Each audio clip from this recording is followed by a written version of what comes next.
Next generation भी उतना ही interested होगी अगर कॉमिक्स उन तक पहुंचती है। अब की जनरेशन में पेरेंट्स लोग सपोर्टिव हैं आर्ट सेक्शन को लेके, बच्चों को लेके। तो एक टाइम होता है किसी आर्ट को ख़त्म करने का, तो मैं उसमें एक्स्ट्रा टाइम नहीं देता हूँ। अच्छा।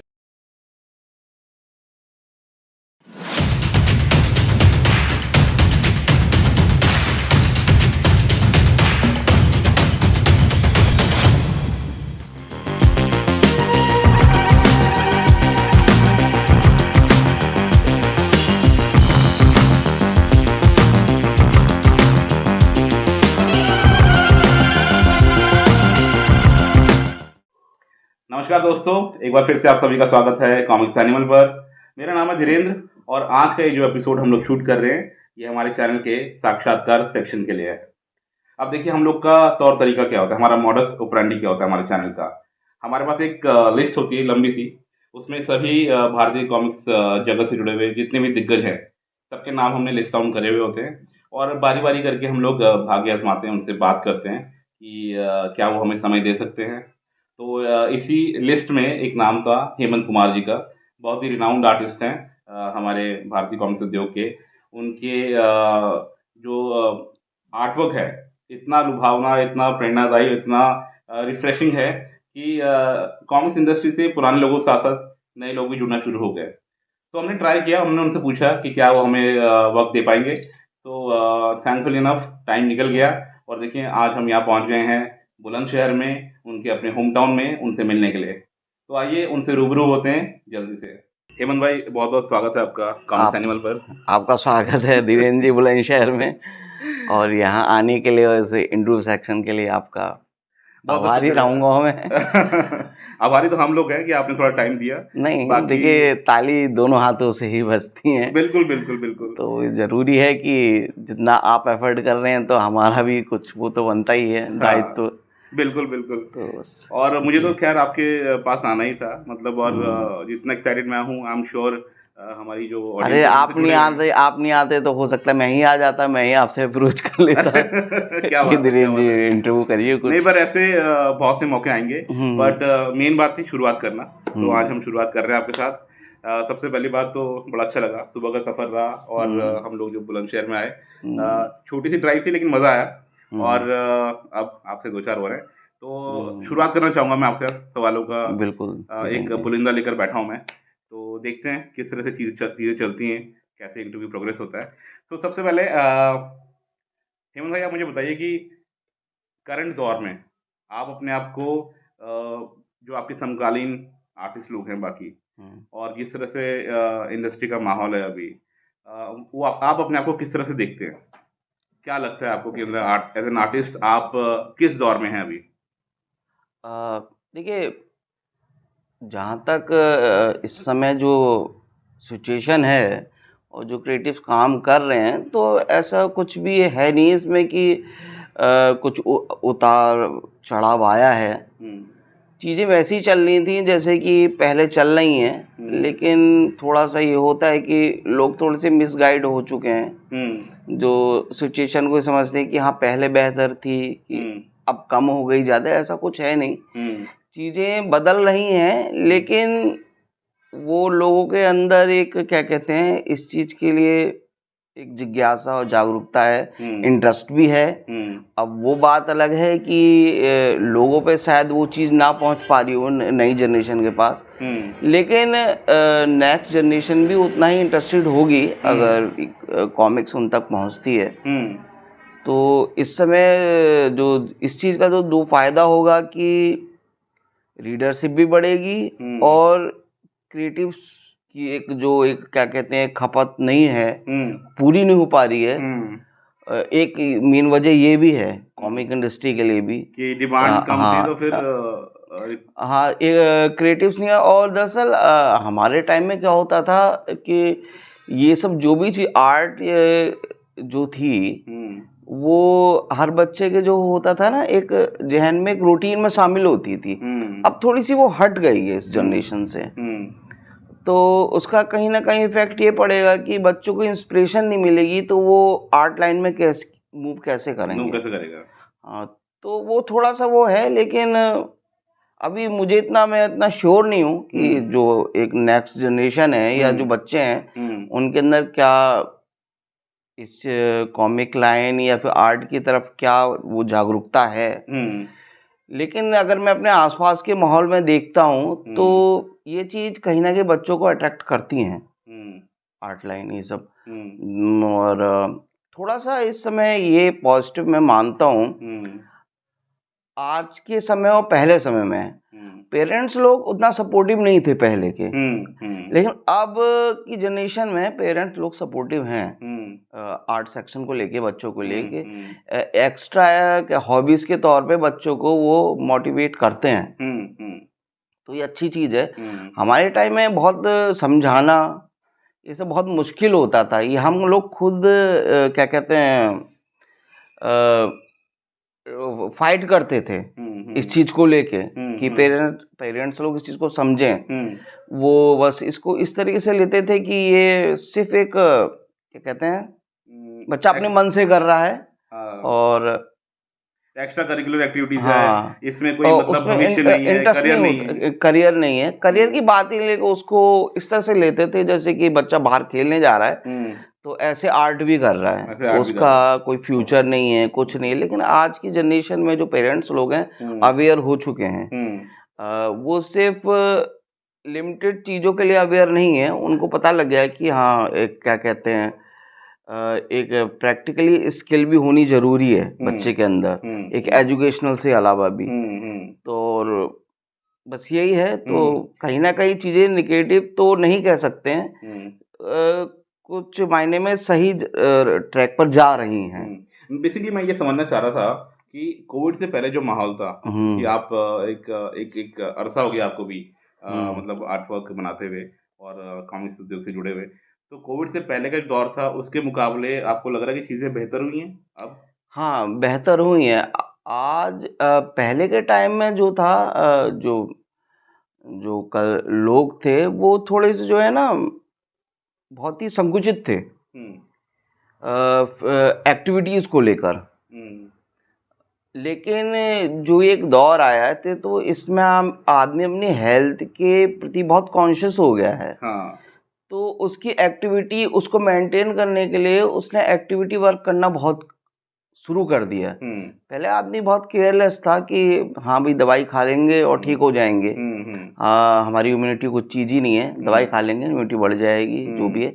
लेकिन अब लोगों को समझ में आ गया है कि सिर्फ बात इतने से नहीं बनने वाली है, एक्टिविटीज़ ज़रूरी हैं। तो ये सही है, अच्छी चीज़ है कि जब एक्टिविटीज़ बढ़ रही हैं जनरेशन में हेल्थ को लेके, तो कहीं ना कहीं से एक जिज्ञासा बुक्स की तरफ भी लोगों की बड़ी है। ये मैं देखता हूँ कि रीडिंग हैबिट वापस से डेवलप हो रही है, चाहिए नहीं हो रही है। तो ये अच्छी चीज़ है। अब पेरेंट्स लोग खुद चाहते हैं कि बच्चा उनका सिर्फ एक जगह बंद के ना रहे, वो थोड़ा सा अपने आप को एक्सप्लोर करे, चाहे फिटनेस के तौर पर हो, जो भी है। यही सब चीज़ें हैं कि बस। तो बहुत अच्छे से आपने चीज़ को बताया और मैं भी काफ़ी ये सेंटिमेंट्स मैं भी मतलब शेयर करता हूँ। आप मुझे बताइए कि एज एन आर्टिस्ट और बिना किसी मतलब बिना डिप्लोमेटिक हुए आप ये बताइए कि आप बाकी आर्टिस्ट के तुलना में अपने आप को किस तरह से देखते हैं अभी? देखिए थोड़ा सा इसमें कंपैरिजन वाली चीज़ें थोड़ी सी जो है ना नहीं मायने हो जाती। ये स्टार्टिंग में हो सकता है किसी में हो, लेकिन मैं एक आर्ट फील्ड में पहले ही से था, कॉमिक आने से पहले से एजुकेशन भी मेरी रही है आर्ट फील्ड को लेकर। तो मैंने चीज़ देखी है कि कंपैरिजन वाली बातें एक बेस होता है जहाँ आता है, लेकिन जब आप बहुत ज़्यादा सोशली इंटरेक्ट करते हैं लोगों को, तो इतना मायने नहीं रह जाता है, क्योंकि फिर आप सोशली लोगों को लेते हैं। अब यह क्या जो ये कंपैरिजन आता है ये प्रोफेशनली आता है, लेकिन आप किसी को सोशली हो जाते हैं, लोगों से कनेक्ट हो जाते हैं, तो सिर्फ आपकी जो भी क्या कहते हैं कमर्शियली लोगों से लिंक होने का आप सोशली भी बहुत ज़्यादा कनेक्ट हो जाते हैं। आपको सिर्फ ये आप की ज़रूरत बन जाते हैं लोग। तो आप लोगों को सिर्फ इसलिए बाइकआउट नहीं कर सकते कि हाँ वो हमारी फील्ड से है। फील्ड्स के अलावा भी एक फ्रेंडशिप भी होती है। बिल्कुल बिल्कुल। तो उसमें ये होता है कि अगर इससे अच्छा बेहतर होगा कि हमारे फील्ड का आदमी हमारा फ्रेंड हो, तो हम आसानी से कम्युनिकेट कर सकते हैं। तो हेल्दी वे में आप इन चीज़ों को देखते हैं? हाँ, हेल्दी चीज़ में लेता हूँ क्योंकि हम एक हेल्दी टॉक कर सकते हैं। अब नॉर्मली हम किसी आदमी को आर्ट की समझ नहीं है, हम उससे बात करेंगे, हम उससे क्या बात करेंगे? आपके रिलेटिव हो सकते हैं, कोई भी हो सकता है। तो हम अपने आप को अकेला पाते हैं। लेकिन कोई अगर हमारे फील्ड का है, एज एन आर्टिस्ट ही है, पेंसिलर है, जो भी है, कलरिंग आर्टिस्ट है, इंकर है, राइटर है, तो इनके बीच में बात करना, साथ बैठना, मतलब आप अपने आप को खुल के एक्सप्रेस कर सकते हैं। लेकिन और आप नॉर्मली आपको चुप रहना पड़ता है। तो चुप रहने से अच्छा है कि बस कहीं से एक वो माहौल बन जाए बस मस्ती का। तो हम नहीं तो ऐसे तो हम क्या होते हैं, नॉर्मली लोगों के बीच में शांति रहते हैं कि क्या बात करें, क्योंकि लोग नॉर्मली जनरली जो बातें करते हैं वो जब आपकी तरफ मूव करते हैं तो आपके पास कुछ होता नहीं है, किस वे में बातें करें, उनसे क्या बातें करें। बिल्कुल बिल्कुल। लेकिन जब आपस के लोग बैठते हैं तो एक अच्छा माहौल बनता है, तो यहाँ कंपैरिजन का मामला ही खत्म हो जाता है। अपनी बिरादरी में कोई भी व्यक्ति ज्यादा कंफर्टेबल फील करता है। अब जैसे बुजुर्ग देख लो, जो अगर एक होता है, एक बुजुर्ग आदमी है, उसका सहारा बुजुर्ग ही आदमी होता है, रिटायर आदमी। जो चौपाल लगती है वहाँ कोई जवान आदमी नहीं, हाँ जवान आदमी नहीं मिला। एक कम्युनिटी होती है बुजुर्ग लोगों की जो रिटायर हो चुके होते हैं, वो वास्तव में अपने आप मिल के ही अपने आप को एंटरटेन करते हैं। वो यंग लोगों के बीच में बैठ के कंफर्टेबल नहीं हो पाते हैं। कॉमन इंटरेस्ट शेयर करते हैं, सारे एक ही वर्ग के, एक ही उम्र के होते हैं, तो उस हिसाब से उनका ठीक है।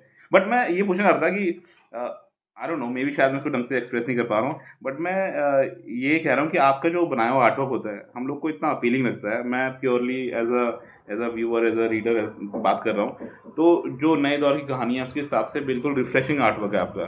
तो कभी कोई मतलब ऐसे गुरूर की अनुभूति होती है कि मतलब मेरा बनाया हुआ आर्टवर्क इतना फेमस हो पड़ा, इतना पसंद किया जा रहा है एज एन आर्टिस्ट, वो कभी होता है ऐसा? कभी ऐसी फीलिंग आती है कभी?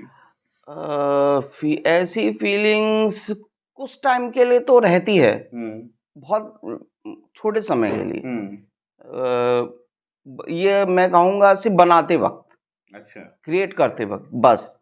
लेकिन जब वो चली जाती है, प्रिंट हो जाती है, लोगों के सामने आ जाती है, तो उसका इंटरेस्ट खत्म हो जाता है। अच्छा। तो उसके क्या कहते हैं, पर्सनली अपनी जो अट्रैक्शन है आर्ट के लिए खत्म हो जाता है। अच्छा। कुछ समय के बाद, क्रिएट करने के थोड़े वक्त बाद खत्म हो जाता है। क्योंकि आर्ट वर्क एक प्लानिंग के तहत करता हूँ मैं। बाकी आर्टिस्ट कैसे करते हैं, तो एक टाइम होता है किसी आर्ट वर्क को खत्म करने का, तो मैं उसमें एक्स्ट्रा टाइम नहीं देता हूँ। अच्छा। वो इसलिए नहीं देता हूँ क्योंकि प्रोजेक्ट बहुत बड़े बड़े होते हैं। अगर मैं बहुत ज़्यादा आर्ट से कनेक्ट हो जाऊंगा, अपने ही आर्ट से, तो मेरे लिए ये इतनी बड़ी बड़ी स्टोरी लाइन को, स्क्रिप्ट को कंट्रोल करना हैंडल हो जाएगा, डिफिकल्ट हो जाएगा। हाँ, तो मुझको थोड़ा सा टाइम मैनेज करके चलना पड़ता है चीज़ों को, कि अगर मैं पिछली चीज़ों को अपने दिमाग में रहूँगा तो नई चीज़ क्रिएट नहीं कर पाऊंगा। अच्छा। तो बट आपके जो ये ड्यूरेशन है ना, आप बहुत जल्दी इसको खत्म कर देते हैं। मुझे लगा कि कुछ ऐसा होगा कि आपने जब आप आर्टवर्क बनाने के जो क्रिया में होते हैं, जिस दौरान आप आर्टवर्क कर रहे होते हैं, तो बनाते बनाते पता लग जाता है कि यार ये तो कुछ अच्छा निकल के आ गया है, कुछ अच्छा आर्टवर्क बन गया है। बट और वही चीज़ जब पब्लिश होती है और उसको अच्छा रिस्पांस मिलता है, फर्स्ट वीक में पता लग जाता है, या फिर जब आप टीजर वाले फेज में होते हो, लॉन्च से 10 दिन पहले जब कुछ आर्टवर्क रिलीज होते हैं, तो उस दौरान तब तक आप अपने आप को डिटैच कर लेते हैं क्या, या उस दौरान शुरुआती सफलता को थोड़ा सा एंजॉय करते हैं? नहीं, वो मैं उससे डिस्कनेक्ट हो जाता हूँ आर्टवर्क से पूरी तरीके से। अच्छा। पूरी तरह से डिस्कनेक्ट हो जाता हूँ, ऑनेस्टली बोल रहा हूँ। हाँ। इंटरेस्ट खत्म हो जाता है। अच्छा, एक बार बना दिया, आर्टवर्क भेज दिया। हाँ, भेज दिया। उसे बनाने के कुछ वक्त तक रहता है, जब वो ये ना क्या कहते हैं, बंद मुट्ठी लाख की खुल गई खाक की। हाँ। तो अब वो अगर मेरे तरफ से डिस्पैच हो गया आर्टवर्क, तो खुल गई मुट्ठी वो। अब उसका इंटरेस्ट तब तक था जब तक मेरे तक वो मैंने उसको आपके हाथ में प्राइवेट थी। कर रखा था। हाँ हाँ। जब वो पूरी तरह से सार्वजनिक हो गई है तो हम्म। फिर वो इंटरेस्ट सब में बढ़ जाता है पर फिर। बनाने के दौरान फील तो आ ही जाता होगा हाँ कि उस ये अच्छा बन पड़ा है या इतना इसको अच्छा रिस्पॉन्स मिलेगा नहीं मिलेगा। एक हम्म प्रोडक्ट बनने के दौरान आई गेस अधिकतर आर्टिस्ट को ये बात समझ में आ जाती है कि ये चलने हम्म वाला काम हुआ है या नहीं। हम्म। वो दरअसल दरअसल जो इसका जो मैं मजा जो है ना आर्ट क्रिएट करने से पहले ही ले लेता हूँ। अच्छा। हाँ मैं थोड़ा सा दिमाग एक इमेजिनेशन के जो उसमें। भी एक लेआउट बना के पेपर को छोड़ देता हूँ हम्म थोड़ी देर के लिए, पकने देता हूँ उस रफ लाइनों को। हम्म। मैं ये देखता हूँ कि हाँ ये लाइन मुझे क्या बोलती हैं, क्या बनाने के लिए इंस्पायर करती इंस्पायर हैं, करती हैं। इंस्पायर करती जो आपको खा ब्रीफ मिलता है हर एक हाँ पैनल को बनाने के लिए। क्योंकि आइडिया एक साथ दिमाग से पेपर पे एग्जैक्ट नहीं आता है। हम्म कुछ ना कुछ तो आपको पेपर पे करके थोड़ी देर तो छोड़ना पड़ेगा ही। हम्म तो ये मैंने पहले मैं सोचता था कि ऐसे कंटिन्यू में कर लूँ, लेकिन मुझे ये ज़्यादा बेस्ट तरीका लगा हम्म कि खाली पेपर पर पूरा काम खत्म करने से अच्छा है थोड़ा सा काम करके उसमें छोड़ दो अच्छा। थोड़ी समय के लिए। थोड़े समय के लिए। तो जो पेपर आपका आर्टवर्क आपको खुद ही बोलना लग जाता है कि हाँ अब इस पे ये करो हाँ। तो बेस्ट होगा। वाह क्या बात है। कुछ कुछ इंस्पिरेशन वो हाफ बेकेड पैनल ही बता देते हैं हाँ कि कुछ और गुंजाइश हाँ है क्योंकि और बेहतर बनाओ मुझे। हाँ दरअसल चूंकि जो आप क्रिएट कर रहे हैं ना पेपर पर, तो कहीं ना कहीं से वो एक लाइव चीज है जो आपके अंदर चल रही है, उसका हम्म कुछ एक तरह से जिंदा चीज हम्म पेपर पे डाल देते हैं। हम्म वो आपसे बात करने लग जाती है, जैसे आप हम्म। अपने मन से बातें करते हैं कभी भी हाँ अकेले में। हाँ। तो जब आपने तो मन आप और आपके हाँ सेम हाँ एक जब दूसरे से आपकी बातें करते हैं। मन की बातें आप थोड़ी सी भी अगर बाहर आपने फैला दी हम्म। तो बोलने लग जाते हैं वो आपसे बातें करने लगती हैं। हाँ तो वो अच्छा लगता है कि अपने आप को दो हिस्सों में पहले बांट लो थोड़ी देर के लिए, हाँ। जिससे कि थोड़ा सा वो भी मदद कर दे हमारी। बिल्कुल बिल्कुल बिल्कुल। बस यही है। बहुत बढ़िया। तो कैसा लगता है मतलब आपका आप थोड़ा पोस्ट कोविड जो माहौल है सब थोड़ा आइसोलेशन में ही काम कर रहे हैं, सोशलाइज वगैरह होने का टाइम मिलता है अपने आर्टिस्ट दोस्त लोगों के साथ? इस वक्त ऐसा कोई टाइम तो मिल नहीं पाया, लेकिन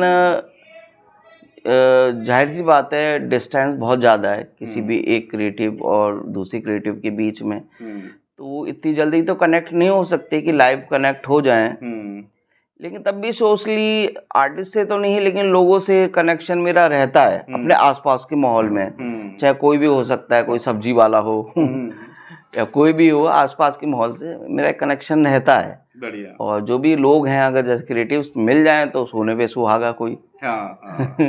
तो होता क्या ना हेमंत भाई, मतलब मैंने इसलिए पूछा कि काफ़ी आर्टिस्ट लोग जो हैं वो आइसोलेशन में काम करना पसंद करते हैं और वो समाज से ज़्यादा घुल मिल के भी नहीं रहते हैं। तो ये तो बड़ी अच्छी बात है कि अगर आप आर्ट बनाने की प्रक्रिया के दौरान या उसके इतर भी आप समाज के किसी ना किसी वर्ग से जुड़े रहते हैं, बातचीत एक डायलॉग बनाए रखते हैं। तो ये अच्छी बात है आई थिंक, मतलब थोड़ा हटके। नहीं दरअसल देखिए हटके बात नहीं है।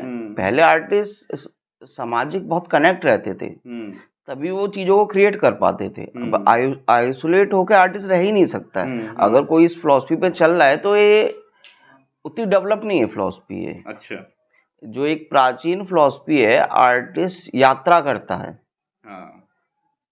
देखिए अभी जो चीज़ चल रही है आर्टिस्ट बहुत लिमिटेड चीज़ों के लिए सोच रहा है, सिर्फ टेक्निकली अपने आप को डेवलप करना चाह रहा है।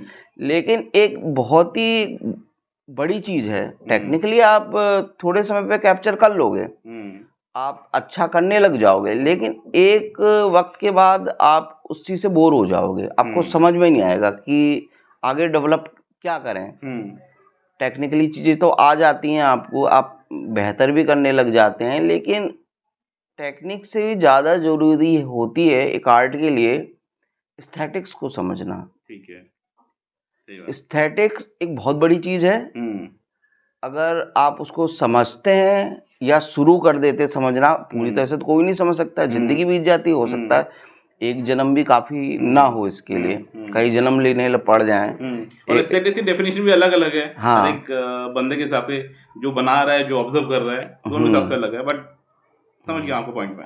हाँ, तो उसके लिए एस्थेटिक्स को एक्सप्लोर करने के लिए आप एक कमरे बंद नहीं रह सकते।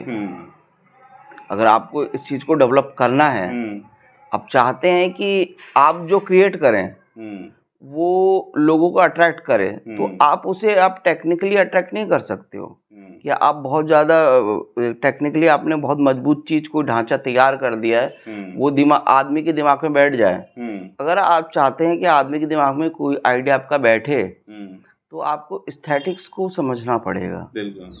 एक्सप्लोर इसलिए ज़रूरी है, और वो एक बंद कमरे में हो नहीं सकता है, चाहे आप कितना वक्त बिता ले, आपको होना ही पड़ेगा, आपको यात्री बनना ही पड़ेगा। नहीं, कई आर्टिस्ट ऐसे होते हैं, वो साइलेंट ऑब्जर्वर होते हैं कि बाहर समाज में निकलते हैं, लोगों को ऑब्जर्व करते हैं, सिचुएशन देखते हैं, लोगों का उठने बैठने का रंग ढंग बोलचाल का देखते हैं, हाँ। बट वो एक्टिवली उसमें पार्टिसिपेट नहीं करते हैं।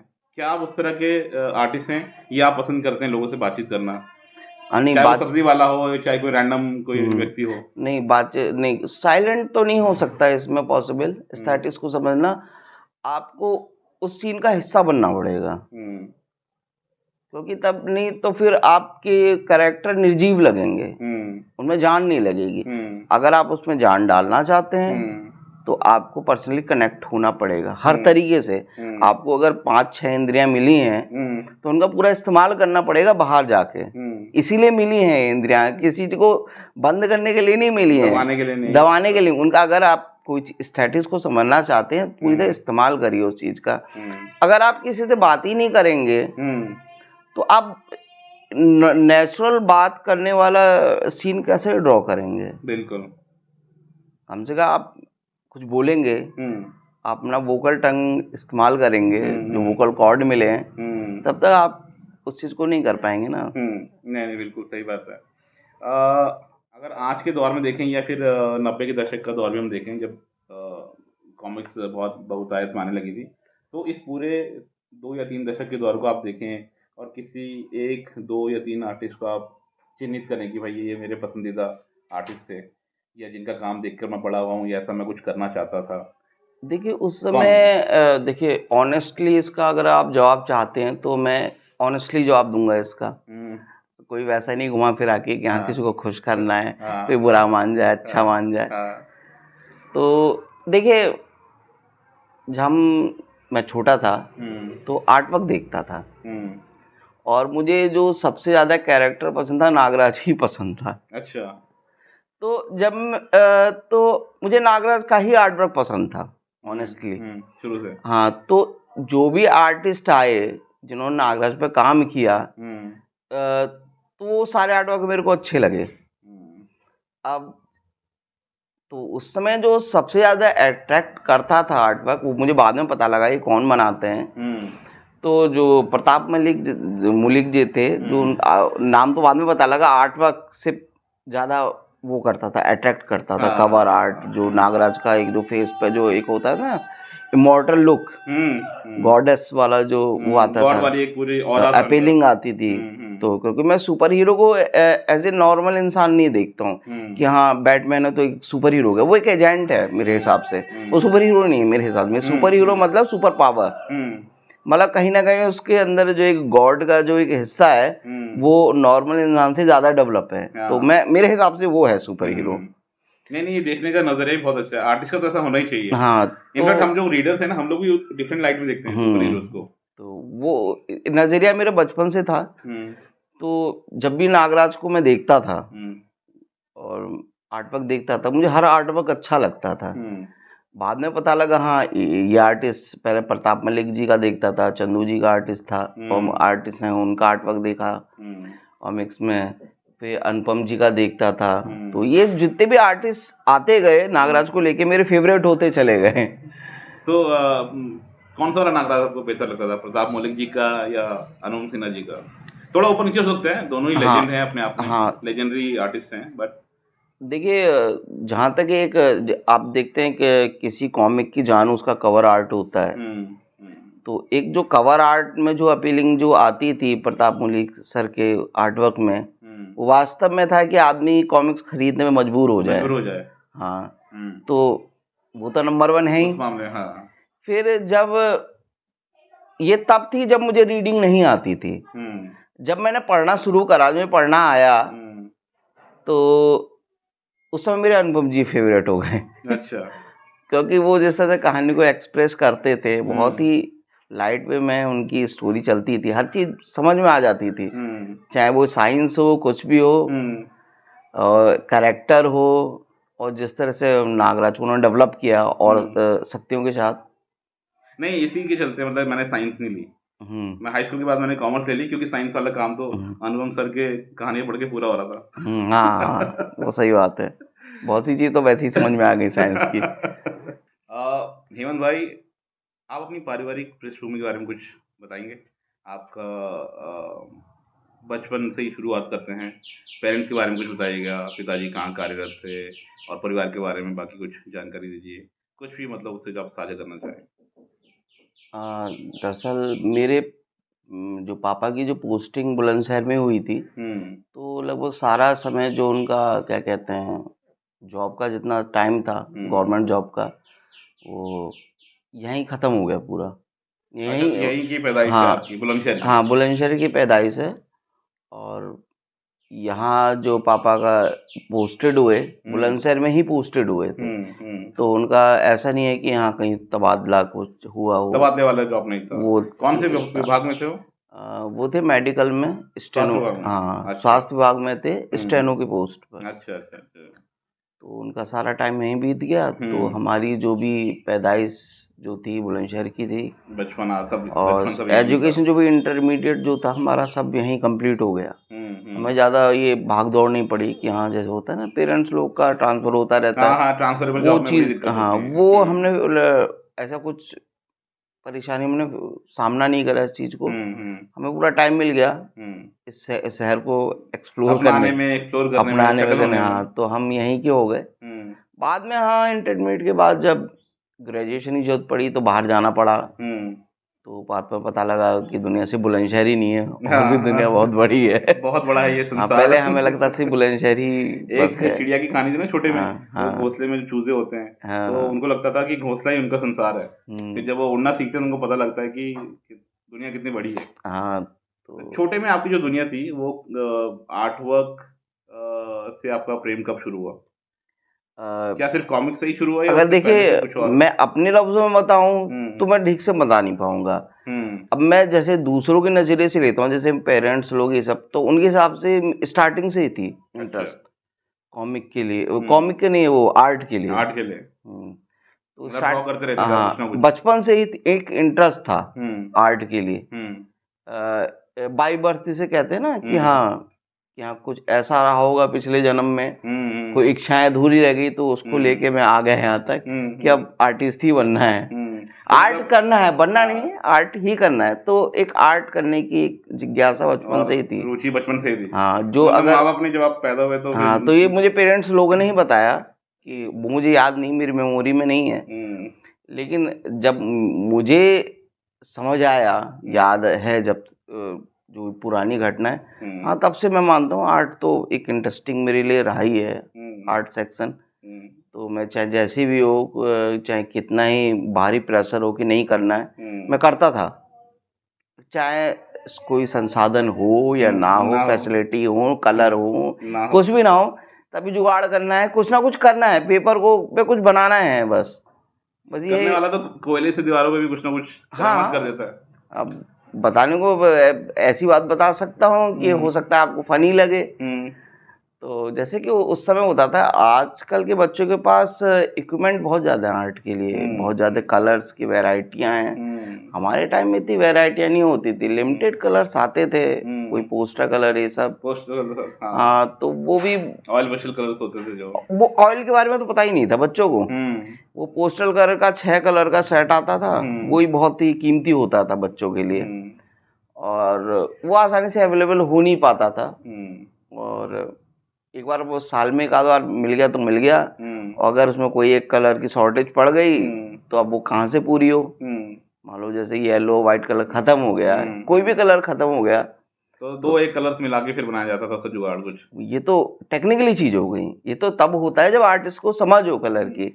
अब एक बच्चा कहाँ से जुगाड़ करेगा इन सब कलरों का, कैसे बनाना करेगा। तो हम पहले रहते थे, हमारा घर ये बाद में बना, तो हम सरकारी क्वार्टर में रहते थे। तो वहाँ की जो वॉल्स होती थी, जो वहाँ पर जो पेंट होता था बहुत कच्चे कलर से होता था कि वो होता था झड़ जाता था। हाँ।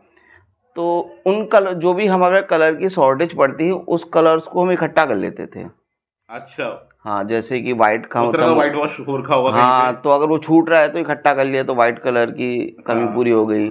येलो का छूट रहा है तो हम वो कलर इकट्ठा कर पर लेते। क्या उससे वो रंग आ पाता था क्या? मतलब जो भी मान लो येलो कलर की दीवार है। देखिए, बच्चा इतना टेक्निकली के नहीं चलता है, उसके अच्छा। अंदर फीलिंग्स होनी चाहिए, आर्ट की हाँ फील अब हाँ होती है। हाँ हाँ उससे तो मतलब नहीं है कि कलर में कोई लाइट एंड शेड आ रहा है कि हाँ नहीं आ रहा हाँ है, हाँ उसको तो येलो कलर करना है। हाँ उसे येलो कलर चाहिए, चाहे हल्दी से ही पूरा क्यों ना हो जाए। हाँ हाँ तो उसके लिए वो हम मेरे लिए तो जन्नत था, एक बहुत बड़ा रिसोर्सेज था कि हमें वॉल्स को छुटा के रंग इकट्ठा कर लेता था ढेर सारा। हाँ। अब चाहे उसकी क्या कहते हैं उसमें वो चीज़ ग्लो आ रहा है या नहीं आ रहा है, बस ये है कि हाँ मेरा जो ड्राइंग है उसमें येलो कलर फिल हो गया है, बस इससे सुकून मिल जाता था। ठीक है। बस ये है। तो पढ़ाई लिखाई से कितना नाता था या दूर दूर से नाता नहीं था?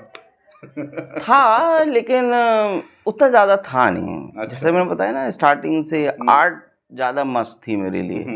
उसमें ज्यादा खोए रहते थे। खोए रहते थे ज्यादा आर्ट इंटरेस्ट उसी में में, था। कुछ ना कुछ करना है, चोरी छिपे बनाना है, कुछ भी करना है, हम्म। तो ये तो चलता छोटे से रहे। पिताजी का कोई प्रकोप नहीं रहा आपके ऊपर कि पढ़ाई में ध्यान नहीं लगा रहा है? नहीं, ये तो रहता था, सिर्फ ड्राइंग। मेरे घर की बात नहीं है, ये तो हाँ, हर तभी घर पूछ की रहा हूँ बात है। पिटाई वगैरह होती थी? पिटाई तो नहीं है लेकिन प्रेशर होता था ऐसा। हम्म। उतनी देखिए उस समय कोई करियर था भी नहीं शायद आर्ट को लेके, तो बाद में हुआ। हाँ। तो पेरेंट्स लोग भी होते थे भाई, जाहिर सी बात है उस समय देखा जाए तो कंट्री भी इतनी डेवलप नहीं थी हमारी। हम्म। आय के स्रोत बहुत लिमिटेड थे और सोशल हम्म। मीडिया का तो कोई नाम ही नहीं, जब नाम ही नेट नहीं। ही नहीं तो इंटरनेट नहीं तो अभी नाम भी ही। मतलब आर्ट को मेन स्ट्रीम प्रोफेशन के तौर पे नहीं देखा जाता है। जब तीन चार चीजें छूट जाएं ऑप्शंस में या हम्म जो प्रायोरिटी वाली चीजें उसके बाद सोचते हैं कि चलो भाई वहां भी कुछ कर सकते हैं, अगर हम्म बच्चे में वो टैलेंट है तो। हम्म अगर कोई टैलेंटेड बच्चा भी आर्टिस्ट भी है तो उसका जो मेन स्ट्रीम जॉब है उसे बोलते हैं बेटे पहले तो पढ़ ले और हम्म कोई एक सिक्योर जॉब जॉब पकड़ ले और हम्म साइड बाय साइड करते रहना। हम्म। तो ऐसा कुछ विचार है अभी भी, विचारधारा है लोगों की पेरेंट्स की? उस टाइम में तो बहुत ही डिफिकल्टी रही होगी। नहीं, ऐसी कोई चीज आई नहीं क्योंकि हम्म। हर चीज बहुत स्पीडली होती चली गई। अच्छा। मतलब ऐसा कोई स्ट्रगल नहीं करना पड़ा कि हम्म। हाँ मुझे कोई वो करना पड़ रहा हो, पेरेंट्स को समझाना पड़ रहा हो। हम्म। सिचुएशन ऐसी बनी गई कि पेरेंट्स लोग को इन्वॉल्व होना ही पड़ा हम्म। करियर के ऑप्शन पे। और जब पता लगा कि हाँ भाई ग्रेजुएशन भी है, हम्म। तो पेरेंट्स लोग के दिमाग में ये चीज़ आ जाती है कि हाँ भाई अगर ये एकेडमिक है, हम्म। इस डिग्री इस की आर्ट का भी डिग्री कोई को की कोर्स वैल्यू होता है, है। तो जाहिर सी बात है हाँ रजिस्टर्ड है, हाँ। तो कहीं ना कहीं इसकी अप्रोच तो होगी हम्म। गवर्नमेंटेड। हेमंत भाई, आप हाई स्कूल में कैसा परफॉर्मेंस रहा आपका?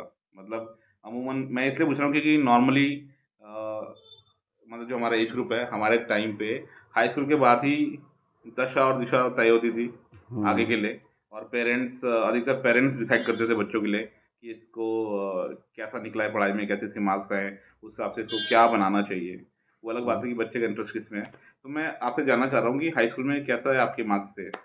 मार्क्स तो बहुत बेकार आते थे धीरेन्द्र, मैं ऑनेस्टली बोलूँ। हम्म। बस किसी से पास हो जाए मेरा यही टारगेट रहता था कि बस पास हो जाएं तो। इसी में सबसे ज्यादा मेहनत लगती है बाय द वे। हाँ, क्योंकि पास अच्छे होने मार्क्स आप ले आएंगे तो पेरेंट्स कंफ्यूज हो जाएंगे हम्म। कि बच्चों को क्या कराएं, लेकिन जब हम्म। आपके मार्क्स ही नहीं होंगे तो हम्म। बच्चा फिर तो फ्री है। आपने पेरेंट्स का डाउट क्लियर कर डाउट दिया। क्लियर कर दिया था कि अब वो सोचना बंद कर दें कि आपको बच्चा मतलब समझ जाए आपको बच्चा नालायक है, कुछ कर नहीं पाएगा, अब जो वो कर रहा है उसे करने दो। तो आपके मतलब एक होता है ना, अभिभावक जो होते हैं पेरेंट्स होते हैं हम्म उनको चिंता हो जाती है हम्म कि अगर ये नहीं तो फिर क्या। तो हाँ आर्ट वर्क तो आपको पता है आपका इंटरेस्ट था, हम्म लेकिन उन्होंने अपने लेवल पे कब जांच पड़ताल शुरू करी? क्योंकि उस दौर में ना ज्यादा कोर्सेज होते भी नहीं थे हम्म और ज्यादा जानकारी नहीं होती थी। कोर्सेज तो उस टाइम पे भी थे, हम्म मतलब बैचलर ऑफ आर्ट्स उसमें क्या था, फाइन आर्ट्स का भी कोर्स रहा करता था उस दौर में, लेकिन जानकारियों का अभाव था और हम्म लोग उसको मेन स्ट्रीम प्रोफेशन के तौर पे नहीं देखते थे, अभी भी नहीं देखते हैं। हम्म। तो आपके पेरेंट्स ने कब, आपके फादर ने कब शुरू किया मतलब इस बारे में खोजबीन करना कि इसको ग्रेजुएशन किस चीज में कराएं? हाँ, दरअसल देखिए जैसे जो टीचर होते थे इंटरमीडिएट के, तो वहाँ हम्म। पे हर विभाग तो होता है, आर्ट सेक्शन भी होता है, आर्ट टीचर भी होते हैं। हम्म। तो टीचर को तो पता ही होता है कि आर्ट की क्या वो है, रिक्वायरमेंट है, क्या स्कोप है, क्योंकि अगर कोई टीचर आर्ट का है तो जाहिर सी बात है कि सब्जेक्ट के बेस पे टीचर बना होगा। तो मैं अपने जो इंटरमीडिएट स्कूल में था, आर्ट के लिए जाना जाता था, अच्छी आर्ट के लिए, क्या ये लड़का अच्छा आर्ट बनाता है। और जितने भी अगर जैसे कोई भी वो होता था, कंपटीशन होता था आर्ट का, तो स्कूल वाले मेरे को भेजते थे, मतलब स्कूल को रिप्रेजेंट करने के लिए, तो किसी कंपटीशन के लिए। तो ये तो पता था, और मैं प्राइजेस भी जीता था, जैसे लोकली बच्चे जीत लेते हैं, बहुत अपने आप को गर्व महसूस करते हैं। तो वो चीज़ तो थी, और स्कूल के लिए बड़ी बात होती थी कि हाँ लड़का जा रहा है किस डिस्ट्रिक्ट में आर्ट कंपटीशन में जा रहा है। तो स्टेट लेवल पे होते थे, स्टेट पे भी, हाँ डिस्ट्रिक्ट पे होते थे और स्टेट लेवल पे होते थे। तो वहां तक गए तो एक वो बन चुकी थी, एक गरिमा बन चुकी थी एज ए आर्टिस्ट, एक स्टूडेंट की एक साथ बना ली थी आपने। हाँ गजब तो आर्ट बनाता हाँ, तो जब मेरे जाहिर सी बात है इंटर हाई स्कूल में नंबर इतने अच्छे आते नहीं थे, तो कहीं ना कहीं से एक पेरेंट्स को एक गाइडेंस टीचर की तरफ से मिल जाती थी। कि आप वहाँ क्यों ट्राई करते तो मैं तो नहीं बता पाऊंगा कि मुझे तो पता ही नहीं करियर, मैं तो इंटरेस्ट को लेके कर रहा हूँ आर्ट। नहीं बच्चा तो खैर कहाँ बताएगा, वो पेरेंट्स ही थोड़ा छानबीन करते हैं अपने तो लेवल वो क्योंकि कभी कभी ऐसा होता आजकल तो बच्चों को एक्सपोजर मिला हुआ ना इतना, उनको 10 से आगे चीजें और पता है। जैसे पेरेंट टीचर से ऐसे कनेक्ट हो जाते थे कि अगर मैं कहीं स्टेट लेवल पे कोई कंपटीशन आर्ट का देने जा रहा हूँ तो पेरेंट्स नहीं जाते थे, टीचर जाते थे। अच्छा। तो जब पेरेंट्स मेरे को स्टेशन छोड़ने जाते थे तो जो टीचर और पेरेंट्स का जो कम्युनिकेशन हो जाता था, तो टीचर अच्छे ढंग से समझा लेता था पेरेंट्स को। तो वहाँ से पेरेंट्स लोगों को एक हिंट मिल गया था कि इसमें स्कोप है। तो जब ऐसी सिचुएशन बनी कि फाइनली मेरा इंटरमीडिएट कंप्लीट हो गया, तो गाइडेंस कहीं जब देखा नंबर कम है, फिर बहुत सारी ऐसी चीज़ें होती हैं वजह से नंबर कम आते हैं, तो उसके बाद टीचर ने खुद ही कहा कि आप अपने बच्चे को इसी फील्ड में डालीजिए। आप इस एवरेज बच्चे को एजुकेशन के लेवल में जो एवरेज है कहीं बढ़ाएंगे तो कुछ नहीं कर पाएगा, तो आप अगर इसको इसी इंटरेस्ट में आगे बढ़ाएंगे तो इसमें स्कोप है, हाँ, अच्छा कर जाएगा। और चाहे आप इस एज ए आप चाहते हैं कि गवर्नमेंट जॉब की भी ऑप्शन है, और प्रैक्टिकली आप कोई इसे टेक्निकली तौर पे लें या फिर जो भी है प्रोफेशनली लें, आप प्राइवेट में भी एक स्कोप है इस चीज़ का। तो वहीं गाइडेंस मिल गई और जो कोर्सेज की जानकारी सब टीचर ने दे दी थी। बट शहर से बाहर निकलने कब हुआ? यहाँ तो नहीं हुई होगी वो। हाँ वो सब ग्रेजुएशन के लिए किधर गए फिर आप? ग्रेजुएशन के लिए मेरा लखनऊ मूव करना हुआ। अच्छा। बैचलर ऑफ फाइन आर्ट ये टीचर की ही गाइडेंस? हाँ गाइडेंस से हुआ था। तो मेरा एडमिशन लखनऊ आर्ट्स कॉलेज में 2002 में हो गया था, आर्ट्स कॉलेज में। अच्छा। तो फाइन आर्ट में एडमिशन लिया था मैंने वहाँ पर। उसका भी कंपटीशन होता था। अच्छा। आर्ट कंपटीशन होता था, एक तरह का एंट्रेंस होता था। नंबर बेसिस में नहीं होता था, क्योंकि नंबर मेरे नहीं होते थे उसके कि हाँ कि मेरिट नंबर के बेस पे मेरिट पे आ जाऊँ। तो वहाँ क्या कहते हैं वो होता था, एंट्रेंस एग्जाम होता था, लेकिन उसमें आर्ट देखी जाती थी, क्योंकि यही चीज देखी जाती है क्योंकि बनने तो आर्टिस्ट आया है। बिल्कुल। पढ़ाई करके तो कोई आर्टिस्ट बनता नहीं है कि उससे कोई लेना देना नहीं है। उससे लेना देना नहीं, तो आर्ट के बेस पे ही होता था। तो वहाँ मैं क्वालिफाई कर गया, तो वहाँ नंबर इतने मायने रखते नहीं थे। तो वहीं आप मतलब फिर कितना 3 साल का कोर्स था 4 साल का? दरअसल ग्रेजुएशन वहाँ 4 साल की थी। अच्छा। और फिर मैंने वहाँ पे पोस्ट ग्रेजुएशन भी कंप्लीट कर ली, वो 2 साल की होती थी। अच्छा, वो भी करी आपने वहाँ पे? हाँ वहीं से कर ली। तो मैं 2008 में पूरे कम्प्लीटली पोस्ट ग्रेजुएट होके लखनऊ से निकल गया मैं। अच्छा। फिर डायरेक्ट मेरा फिर यहाँ आना हो गया दिल्ली जॉब के लिए। हाँ, तो इंटर्नशिप वगैरह या कुछ कहीं आपने कहीं करी इस दौरान? हाँ मैं बीच में स्टार्टिंग में जब मेरा ग्रेजुएशन स्टार्ट हुआ था तब मैं चौबे जी से मिला था। हाँ उनसे मिला था 2003 के आसपास। थोड़ा सा मुझको गाइडेंस चाहिए थी काम को लेकर।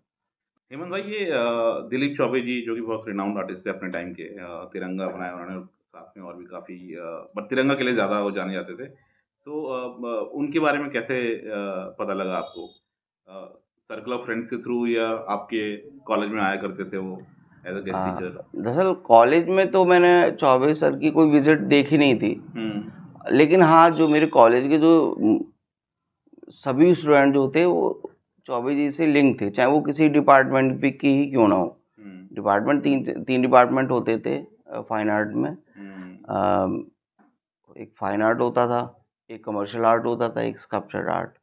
तो एक तीनों डिपार्टमेंट के जो स्टूडेंट होते थे वो चौबे जी को जानते थे। तो मैं जब भी किसी से बात करता था या कोई मेरा काम देखता था तो मेरे को गाइड उनसे मिलने के लिए इंस्पायर करता था कि आप जाके मिलो चौबे जी से। तो वही था कि ये 1 साल के बीच के टाइम है कि 1 डेढ़ साल में मैं मेरे जो फर्स्ट ईयर कंप्लीट हुआ था मैं जाके चौबे जी से मिल लिया था। तो हमारे बीच में एक कम्युनिकेशन टच रहा 1 महीने का। मैं उनके यहाँ जाता था, मैंने ज्वाइन कर लिया था उनका गाइडेंस वगैरह के लिए इंस्टीट्यूट उनका ज्वाइन कर लिया था। और मैं वहाँ जाता था, फिर वो गाइड करते थे और आर्टिस्टिकली और क्या कहते हैं करियर को लेके भी बहुत ज़्यादा वो करते थे नहीं मतलब। तो उनके इंस्टीट्यूट में जाके आप बाकी बच्चों को सिखाते थे या खुद भी सीखते थे? मतलब मेन उद्देश्य क्या था? गाइडेंस तो ऑब्वियसली हाँ गाइडेंस ही थी। एक तो मैंने उनका वो जो भी था उनका क्या कहते हैं जो पैकेज होता था एज ए स्टूडेंट का वो मैंने परचेज कर लिया था। देखा जाए जैसे भी जो भी फॉर्मेट उस समय होता था, जो भी था उनका, तो 1 महीने का करा था।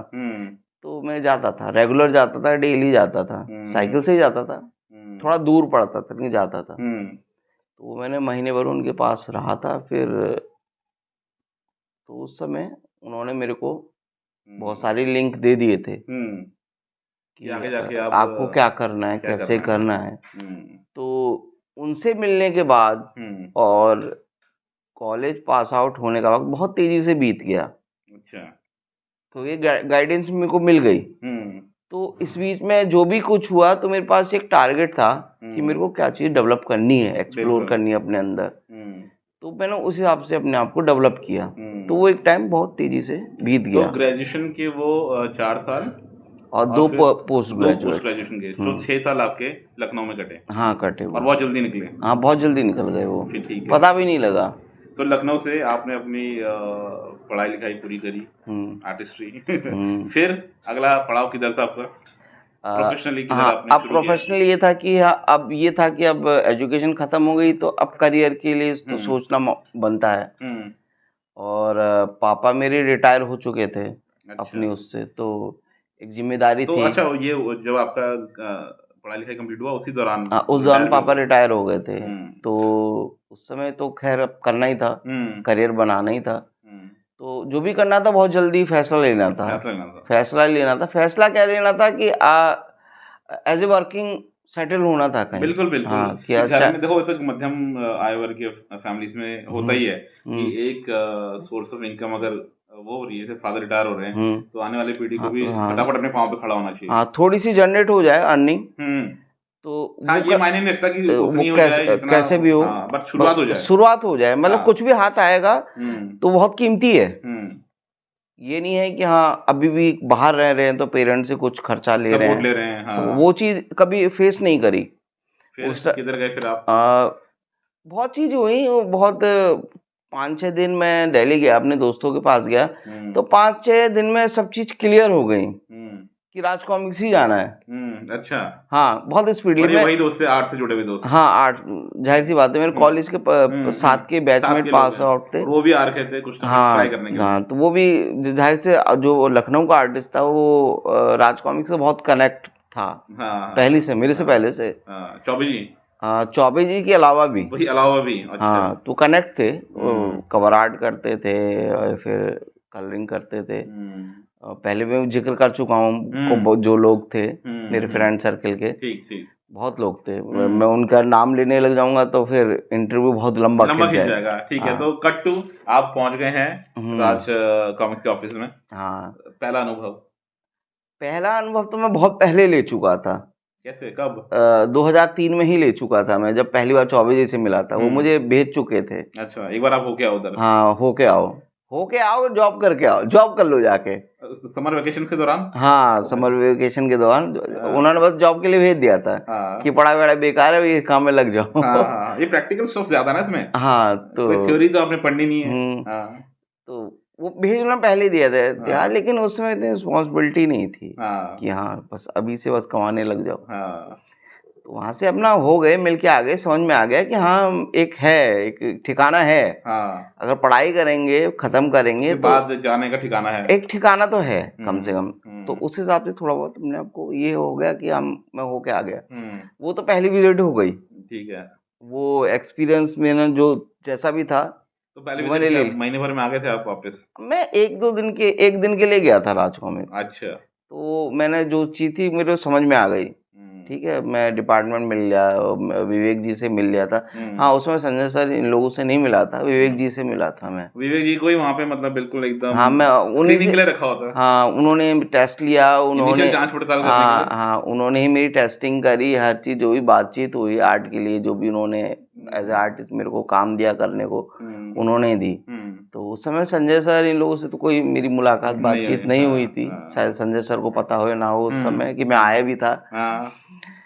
तो वो तो मैं एक फेज निकल गया, मैं वापस लौट गया, फिर मिला भी था मैं चौबे जी से। तो फिर वही चीज होगी सर, अभी उतना मैं करियर को लेके इतना वो हूँ नहीं, फोकस नहीं हूँ। मैं भी चाहता हूँ थोड़ा सा मेरा एजुकेशन वाला टाइम स्मूथली निकल जाए बिना किसी टेंशन के, जिम्मेदारी के, एक्स्ट्रा जिम्मेदारी के। बिल्कुल समझ गया। तो वो मैंने अपना टाइम काटा है, फिर उसके बाद फिर मैं सीधे, फिर उसके बाद आपकी एजुकेशन कंप्लीट हो गई और आप यहाँ पहुंचे राजकमल में। तो उस टाइम मुलाकात हुई फिर क्या, या विवेक जी ने? हाँ, तब फिर मेरा डायरेक्ट जो एक मुलाकात संजय सर से ही हुई। अच्छा, डायरेक्ट जैसे पहली बार मैं विवेक जी से मिला, डायरेक्ट संजय सर से मुलाकात हुई।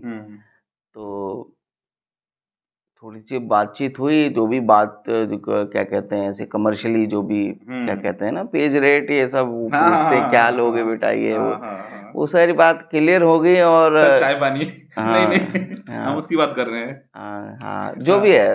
हाँ, ठीक है। तो फिर मतलब वो किरदार की बात कब हुई कि क्या बनाना है? कुछ ऑप्शन दिए उन्होंने, या आपने बोला कि मुझे किसी एक पर्टिकुलर किरदार में रुचि है बनाने में? हाँ, वो नागराज दे रहे थे करने के लिए, लेकिन उस समय मैं कंफर्टेबल नहीं था। नागराज तो इंटरेस्ट था, लेकिन वो मैं बना नहीं पा रहा था नागराज। अच्छा। हाँ, क्योंकि उसमें ललित शर्मा ने जो परफॉर्मेंस दी थी नागराज को लेके, वो मेरे बस की बात नहीं थी। अच्छा, तो उस टाइम आपको बड़ा वो लगा कि यार इसको मैच कर पाऊंगा नहीं कर पाऊंगा? नहीं, वो चीज थी नहीं मैच करने की, वो कर ही नहीं पाता मैं उस समय। अच्छा। हाँ, वो ना उतना कॉन्फिडेंस था वो। हाँ, वो दिमाग से मैंने बात निकाल ही दी थी।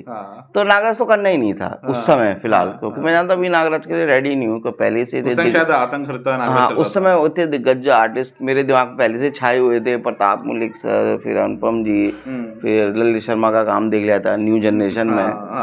तो वो तो होप मैंने छोड़ दी थी नागराज को लेके। फिर क्या किरदार? तो फिर भोकाल आया मेरे सामने अपनी पूरी शक्तियों के साथ, सप्त शक्तियों के साथ। तो बस उसी पे मैंने काम स्टार्ट कर दिया भोकाल से। हाँ, अपने जो भी आधे अधूरे ज्ञान को लेकर। पहला कौन सा कॉमिक्स है आपका भोकाल वाला? वो आया था मेरे पास प्रथम भोकाल। अच्छा। प्रथम भोकाल था, या फिर कोई परमाणु की कोई सीरीज थी। मैं अभी थोड़ा टाइम बीत गया तो मैं कंफर्म नहीं, वो हम ढूंढ निकालेंगे। और फिर उस इमेज को मैं रिफ्लेक्ट कर देंगे। तो वो या तो परमात्मा सीरीज थी या फिर भोकाल, प्रथम भोकाल करी थी। इन दोनों में से कोई मैंने पहले करी थी स्टार्ट। तो वो चीज थी उस समय, कुछ परमाणु की कॉमिक्स करी, एक दो करी थी। चौबे जी के कुछ काम अधूरे रह गए थे वही परमाणु को लेके। एक दो कॉमिक्स वो पूरी करी थी। वो करी थी। फिर एक नई फ्रेश न्यू सीरीज थी वाही जी की लिखी हुई, वही भोकाल की, प्रथम भोकाल। उसमें वो नई सीरीज थी, तो जाहिर सी बात है मैं कुछ भी करूंगा तो नया ही है, वो नया आर्टिस्ट है उसमें। ऐसा तो है नहीं कोई पुराने कंपैरिजन वाली कोई बात ही नहीं। तो वो कर लिया तो एक थोड़ा सा अंदर से हेजिटेशन निकल जाती है। तो उसके बाद से ये हो गया कि फिर धीरे धीरे जैसे अनुभव होता रहता है तो एक कॉन्फिडेंस आता रहता है। तो नागराज जो एक किरदार है आपका बनाया हुआ नए जमाने का, वो बनाने के लिए कॉन्फिडेंस कब तक आ पाया? देखिए, वो कॉन्फिडेंस तो है, देखा जाए तो अभी भी कभी कभी डगमगा जाता है। अरे ऐसी बातें मत करो। मतलब इतना कमाल का आर्टवर्क रहता है आपका। हम्म। और देखिए नागराज के बारे में खास बात ये है। नहीं देखिए, मेन रीजन है कि जो कॉन्फिडेंस की बात इसलिए मैंने बोली क्योंकि नागराज का फैन फॉलोइंग बहुत बड़ा है और जो रीडर की एक्सपेक्टेशन बहुत ज़्यादा है नागराज को लेके। तो या तो आप उस एक्सपेक्टेशन को दिमाग से निकाल दीजिए और अपना काम करने लग जाइए। बस मैंने वही थ्योरी पकड़ ली, तो इसलिए इसी उस फॉर्मूले में मैं नागराज कर रहा हूँ। बस है। मैं इसलिए भी कह रहा था ना क्योंकि नागराज की फैन फॉलोइंग नो डाउट बहुत जबरदस्त है, लेकिन नागराज शुरुआती 5 कॉमिक्स अगर आप छोड़ दें या फिर ये कहीं जब से प्रताप मलिक जी ने काम संभाला नागराज का, उसके बाद के जितने भी नागराज बनाए गए, चाहे वो अनुपम सिन्हा सर द्वारा बनाए गए हों, ललित शर्मा जी और अब आप, तो सभी दौर के नागराज को उस वर्जन को पसंद किया गया, बहुत अच्छे तरीके से लोगों ने उसको अप्रिशिएट भी किया। तो प्रेशर तो एक था बनाने का कि भाई इतने पॉपुलर किरदार को मैं आगे ले जा सकता हूँ या नहीं ले जा सकता हूँ। उस किस तरह मतलब एक कॉन्फिडेंस में जानना चाह रहा हूँ कि किस दौर पे आया। आपने शुरुआत भोकाल से कर दी, लेकिन फिर आपने बोला कि अब मैं थोड़ा सा कॉन्फिडेंट हो गया हूँ, अब मैं नागराज बना सकता हूँ। तो जब आप आतंक हरकत सीरीज से बीच में जुड़े, तो उस टाइम आपको डर नहीं लगा कि अब यहाँ कंपैरिजन हो सकते हैं? फिर थोड़ा सा ये हो ना, अनुभव हो गया चीज़ों को लेकर कि अगर कोई पब्लिशर मुझसे काम कराने में इंटरेस्टेड है, वो जबरदस्ती मुझसे काम कराएगा, है तो फिर मुझे बाहरी सोर्स को बारे में छोड़ने की सोच छोड़ ही देना चाहिए। कोई क्या कह रहा है, तो वो मैंने सोचा अगर संजय सर बोलेंगे बेटा तुम्हें नागराज नहीं बनाना है तो ठीक है, नहीं बनाना है। अब कहेंगे संजय कि नहीं तुम्हें यही बनाना है, बस एक पॉजिटिव सपोर्ट मिल गया। अब कोई अच्छा, किसी को अच्छा लगे बुरा टच लग गया पीछे से। हाँ बस अब जो करोगे वो मैं संभाल लूंगा, अगर कमी रह गई तो मैं संभाल लूंगा। ये सपोर्ट बहुत जरूरी होता है, पीछे से कोई गाइड करने वाला ना, मेंटर बोलो या किसी बोलो या गार्जियन बोलो कि तुम करो, मैं हूँ पीछे देखने के लिए। हाँ तो वो संजय सर, हाँ वो संजय सर से पूरा सपोर्ट मिला है इस चीज को लेकर। क्या सपोर्ट मिला है, वाह। इसके बाद जो आपने मतलब नागराज बनाया है, गजब। एक सपोर्ट ही है, एक देखा जाए तो एक रीडर्स का भी सपोर्ट मिला है। ऐसा नहीं है कि हाँ कि सब कुछ नेगेटिव ही रहा है, पॉजिटिव बहुत रहा है। तो एक सपोर्ट भी मिला है और टाइम के हिसाब से चीजें बेहतर होती जा रही हैं और मेरा तो कोशिश रहेगी कि और बेहतर हो। इनफैक्ट जैसे कि मैं आपको पहले बता रहा था कि कोई अगर नई जनरेशन जुड़ती है कॉमिक्स से, तो मैं उनको क्या सजेस्ट करता हूँ कि नागराज की पुरानी कॉमिक्स ना पढ़ें, वो नरक नाशक नागराज की जो उत्पत्ति सीरीज थी उसी से शुरुआत करें। आपने इतने बेहतरीन तरीके से मतलब नितिन मिश्रा जी की कहानी ने और फिर आपके एकदम रिफ्रेशिंग जो चित्रांकन है, मतलब गजब। वो नेक्स्ट लेवल की पीढ़ी के लिए अगर शुरुआत करने का कोई सीरीज है लायक तो वो ये है, और यही मैं आगे भी सजेस्ट करता हूँ। चलिए ठीक है, तो यहाँ से मतलब आप राजकॉमिक्स से जुड़ गए, तो राजकॉमिक्स के अलावा भी आप किसी और publishing house, comics publishing house से या किसी और उससे जुड़े काम के सिलसिले में? हाँ ज़्यादा तो कनेक्शन मेरा रहा नहीं, लेकिन हाँ मैंने कुछ इशू करे हैं विमानिका कॉमिक के लिए करे थे। अच्छा। वो काफ़ी समय हो गया।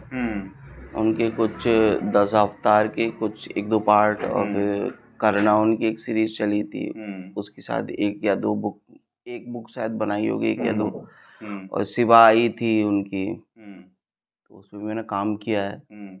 तो मैं 5-6 बुक्स शायद उनकी करी होंगी जी। अच्छा। मानिका कॉमिक्स की 4-5 बुक्स मैंने करी हैं, ड्रॉ करी हैं। ठीक ठीक ठीक। हाँ। परिवार के बारे में कुछ बताइए आप, क्योंकि ये पता लगना बहुत ज़रूरी है कि आर्टिस्ट मतलब ये जो कॉमिक्स की दुनिया से इतर भी कुछ उसका अपना एक निजी जीवन होता है। तो कब शादी हुई आपकी, कब घर गृहस्थी बताइए? शादी तो मेरी 2015 में हो गई थी। अच्छा। और भाई लकली, वैसे तो कोई मेरी वाइफ आर्ट फील्ड से नहीं है, लेकिन सपोर्ट पूरा मिला। एक क्या कहते हैं ना, फ्रीडम, कोई ऐसा प्रेशर नहीं था कि हाँ देखिए कॉमिक्स एक अपने आप में एक ऐसी चीज़ है कि एक ऐसे दौर की चीज़ है, तो वो सबको पता है, तो वो सपोर्ट था। और बड़ी चीज़ थी उन लोगों के लिए, एक आर्टिस्ट से शादी हो रही है। नहीं वही कह रहा हूँ कि जैसे आपकी वाइफ हैं, उनसे जैसे पेरेंट्स लोग ज़्यादा इन्वॉल्व होते हैं, तो आपके जो सास ससुर थे उस टाइम पे जब रिश्ता तय हो रहा था, तो उनको बात समझ में आई है कि एक आर्टिस्ट का क्या तौर तरीका होता है, एक आर्टिस्ट कौन होता है? नहीं वो तो नहीं है, देखिए पेरेंट्स ऐसा, लोग ज़्यादा कंसर्न रहते देखिए हैं ऐसा बच्चों को होता है लेकर। ना, क्या होता है कि हुँ, अगर किसी पेरेंट्स को अपनी लड़की के लिए थोड़ा लड़का कंफर्टेबल मिल रहा है, सही मिल रहा है, हुँ, हुँ। तो उतना होता नहीं है, और फिर थोड़ा बैकग्राउंड भी देखा जाता है बिल्कुल, लड़के का। बिल्कुल, बिल्कुल। हाँ, कि हुँ। वैसे तो लोग तो ढूंढते हैं गवर्नमेंट जॉब हो हाँ, लड़का, हाँ, हाँ। लेकिन थोड़ा एक बैकग्राउंड भी मायने रखता है कि हाँ हुँ, लड़का क्या कर रहा है, क्या है, अच्छे चीज़ घर है, से है अच्छे घर से है, और हाँ, चीज़ें जो भी हैं। मेन ये है कि कोई ऐब नहीं हाँ, है। मेन ये चीज़ और होती है, मेन हाँ, क्योंकि ये जॉब भी, तो ख़ैर हाँ क्योंकि ये भी, मेरी भाई भी 4 बहनें हैं, हुँ, तो एक जब 4 बहनें हों तो एक पेरेंट्स पे भी एक प्रेशर होता है कि हाँ, हाँ। एक लड़की की शादी पे हो जाए पहले, हुँ, हुँ, थोड़े हुँ, रिस्पॉन्सिबिलिटी कम हो, हुँ। तो इतना नहीं कर लोग करते। वो हाँ, अच्छा। किसी की हाँ सिर्फ सिंगल डॉटर है तो आदमी बहुत तब वो ज़्यादा इतना सोचता है, तफ्तीश करता तफ़्तीश है। करता है, बिल्कुल सही बात। तो वही चीज़ है। हाँ, और तो बच्चे कितने आपके? मेरे 2 बच्चे हैं, हाँ, एक लड़की है वो 7 साल की है, हुँ, और अभी बेटा हुआ है मेरा, अभी वो हुँ, 9-10 महीने का है। 9-10 महीने का, हाँ, हुँ, अभी मिले उनसे आप। हुँ। और क्या-क्या नाम है उनके? लड़की का नाम मेरा है गुंजिका, हुँ, और बेटे का नाम है गोहान कब, वो क्या कहते हैं, विराट कबीर। विराट कबीर। हुँ, अच्छा, बहुत बढ़िया, बहुत बढ़िया। हेमंत भाई अभी मैंने लास्ट वीक एक मतलब छोटा शॉर्ट वीडियो किया था। उसमें मैंने लोगों से पूछा था कि मैं आपसे मिलने वाला हूँ, तो कुछ उनके अगर सवाल हैं आपके लिए, तो वो शेयर कर सकते हैं। तो कुछ आए हैं मेरे पास सवाल, हुँ, तो चलिए शुरू करते हैं। हुँ। वन बाय वन पूछ लेता हूँ आपसे। एक शिवांश भटनागर करके हैं, उन्होंने आपसे पूछा है कि आपको किस राइटर के साथ सबसे ज़्यादा कंफर्टेबल फ़ील होता है, उनकी नैरेशन पे, उनकी दी हुई डिस्क्रिप्शन पे आर्ट वर्क बनाना? देखा जाए तो इतने ऑप्शन थे ही नहीं मेरे पास, एक सिंगल और फाइनल ऑप्शन नितिन नितिन जी। मिश्रा जी। हाँ, तो इतना इसमें कोई कन्फ्यूज़न ही नहीं है कोई कि कन्फ्यूजन हाँ, नहीं है। मैंने इतने राइटरों के साथ काम किया है। वाही जी के हुँ, साथ स्टार्टिंग में काम किया था, हुँ, जब तक उनको कॉमिक्स के लिए लिखते थे, हुँ, वहाँ तक काम किया है। फिर नितिन जी के साथ जो मेरा वो क्या कहते हैं ना, एक तालमेल सही बैठना। तालमेल बैठ गया हुँ, चीज़ों को लेकर। हुँ, उनकी भी स्क्रिप्ट फ्लुएंटली आती रहती हैं, हाँ, पूरी हाँ, पूरी फ़ोर्स से आती रहती हैं। हाँ, कोई उसमें ऐसी नहीं आता है कि हाँ, मैंने कुछ बना दिया तो उनको कुछ और चाहिए। ऐसा कुछ हाँ, कभी ऐसा हुआ नहीं है बीच में अच्छा। कि कोई क्रॉस, शुरुआती दौर में भी नहीं हुआ? कोई क्रॉस कनेक्शन हुआ ही नहीं है। हाँ, हाँ, चीज़ें पैरेलल चलती हैं, जो नहीं। ब्रीफ उनका दिया आपके हाँ, उसने उसके मुताबिक हाँ, आर्ट अगर बनाया। मैंने कुछ चेंज किया तो उन्होंने एक्सेप्ट किया। हुँ, अगर उनके हैंड से कुछ चीज़ आई, मुझे वो कर रही, वो कर हो रही हैं, हुँ, नहीं मैच कर रही, तो मैंने अपने हिसाब से एडजस्ट करी हैं। हुँ, तो वो दोनों तरह से एक तालमेल बना रहा। ठीक है। ये ऊपर-नीचे नहीं हुआ कि हाँ, कोई किसी वो हेजिटेट, कोई वो हो रहा है कि हुँ, हाँ, कि सर ऐसा कर दिया, वैसा कर दिया। ऐसा कुछ हुँ, मेरे सामने कोई ऐसा फ़ेज़ आया नहीं, हुँ, ऑब्जेक्शन नहीं आया, चीज़ें वैसे ही नॉर्मली चलती गईं। अगर मैंने अपने हिसाब से कुछ चेंज किया, हाँ, तो वहाँ भी वो चीज़ बिल्कुल पॉज़िटिव ही आगे बढ़ती चली गई। तो एक हुँ, वो नहीं है, डिस्ट्रैक्शन नहीं हुआ कि हुँ, बीच में कि मेरा काम रुके इस वज़ह से, कोई ऐसी बातचीत से। समझ हाँ, गया। तो काम बहुत स्पीडली हुआ उनके साथ। हुँ, अभी भी चल ही रहा है, तो अभी भी वही चीज़ है, कोई ऐसी कोई दिक्कत नहीं हुई। हाँ, इसी वज़ह से एक बहुत सारा काम भी ऐसे ही हो गया, हाँ, और क्या मज़े-मज़े में। मज़ेदार काम हुआ है। हाँ, मतलब जी। सर्वनायक सीरीज़ से जो मतलब हुँ, एक अनूठा एग्ज़ाम्पल अपने आप में, हुँ। बहुत ही गज़ब। चलिए मैं आगे सवालों की तरफ बढ़ता हूँ। ये शिवांश भटनागर के ही 2 और सवाल हैं, तो एक साथ ही पूछ लेता हूँ कि आपने अब तक जो भी कॉमिक्स ड्रॉ करी हैं, हुँ। उसमें आपका फ़ेवरेट कॉमिक बुक कोई एक अगर 1 या 2 निकालनी हो तो कौन-सी होंगी? जो मैंने करी जो हैं, आपने करी हैं, आपकी बनाई हुई हैं जो, अ, जिसको आपको लगा हो कि पूरा ये आर्ट वर्क एक कंप्लीट पैकेज के तौर पे अच्छा बन पड़ा है? देखिए आर्ट वर्क की बात तो नहीं करूँगा, एक आर्टिस्ट के लिए मेन होता है स्क्रिप्ट, हुँ, कि उसका वास्तव में उसमें आर्ट करने का मन कर रहा है कि नहीं कर रहा है, बिल्कुल। कोई ज़बरदस्ती तो नहीं कर रहा है। हुँ, तो अगर ऐसी कोई स्क्रिप्ट आती है तो है, दिक्कत तो होती है। हुँ। तो तो 1-2 नाम बताइए जो जिन स्क्रिप्ट में आपको बहुत मज़ा आया हो आर्ट वर्क बनाने में?